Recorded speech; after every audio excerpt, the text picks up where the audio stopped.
ओम श्री सद्गुरुवे नमः। आत्मीय बंधुओं, भाई एवं बहनों एवं प्रिय देशवासी भाई बहनों, आपको शत नमन, वंदन, अभिनंदन।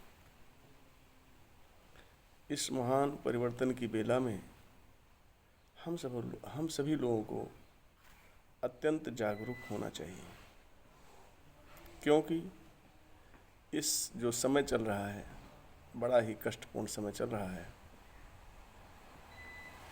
कुछ जरा सा भी ये बोध नहीं होता कि कब क्या होने वाला है। मनुष्य सदैव अपना जीवन दुख में व्यतीत कर रहा है।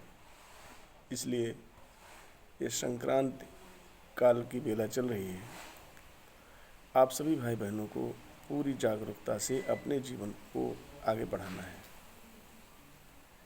हमेशा प्रभु का नाम स्मरण करते हुए, वो सब में व्याप्त है, सब उसमें व्याप्त है। जहाँ जहाँ जिस जिस चीज़ की तरफ आपकी नज़र जाती है, सब में वही व्याप्त है। उसको महसूस करना ही भगवान की सबसे बड़ी पूजा है। हर जीव प्राणी में, हर जगह, हर स्थान पर उसी का वास है। चारों तरफ वही भरा हुआ है। इसलिए कभी हमें ये ध्यान देना चाहिए कि हर कार्य को छिपकर नहीं करना चाहिए, क्योंकि हर जगह वो चारों तरफ भरा हुआ है, दसों दिशाओं में भरा हुआ है। वो देख रहा है हमें हर तरफ से। इसलिए कोई भी काम छुप छुप के नहीं करना चाहिए, क्योंकि कोई कृत्य अगर हमसे ऐसे हो जाते हैं जो हमारे लिए ही घातक हो जाते हैं। इसलिए मेरे भाई बहनों, सदैव परमात्मा के भजन का मतलब होता है उसकी उपस्थिति ही भजन है, ही ध्यान है कि जो भी कार्य हम करते हैं उसकी उपस्थिति में करते हैं।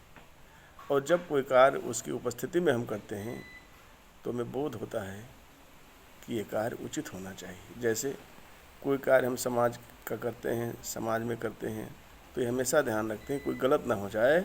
अगर हो गया तो सामाजिक बदनामी होगी। ये यहाँ की बात है, तो आप ध्यान दीजिए कि यहाँ की बात में सामाजिक बदनामी से हमें इतना भय है। और जिसने पूरे समाज का निर्माण किया है वो, उसको हमें कितना उससे ध्यान देना चाहिए, कि उससे हमें कितना ध्यान रखना चाहिए। और वो सत्य है, नारायण है, वो गलती करता नहीं है, गलती जानता भी नहीं है, गलती देखता भी नहीं है। केवल हम गलती करके अपने ही जाल में फंस जाते हैं। इसलिए मेरे भाई बहनों, बोधपूर्वक जीवन जियो, क्योंकि जिस जीवन को सार्थक करने के लिए हम लोगों का इस मनुष्य लोक पर अवतार हुआ है। और यहाँ हम न कुछ लाए हैं न लेकर जाएंगे, बस अपने जीवन का निर्माण करके हमें जाना है। और सबके लिए वो उदाहरण बन जाए कि फला भाई या बहन का जीवन इस तरीके से था, मेरे बाबा जी ऐसे थे, मेरी दादी ऐसी थी, मेरी फुआ ऐसी थी। इस प्रकार जो भी हो, जो भी आने वाली पीढ़ियां हैं, आपको शत नमन, वंदन, अभिनंदन करें। इसलिए आपका कर्म, आपकी सोच, आपकी भावनाएं दिव्य होनी चाहिए।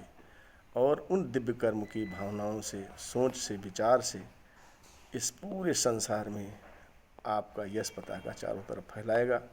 आप ही सब कुछ हैं, आपका सब कुछ है।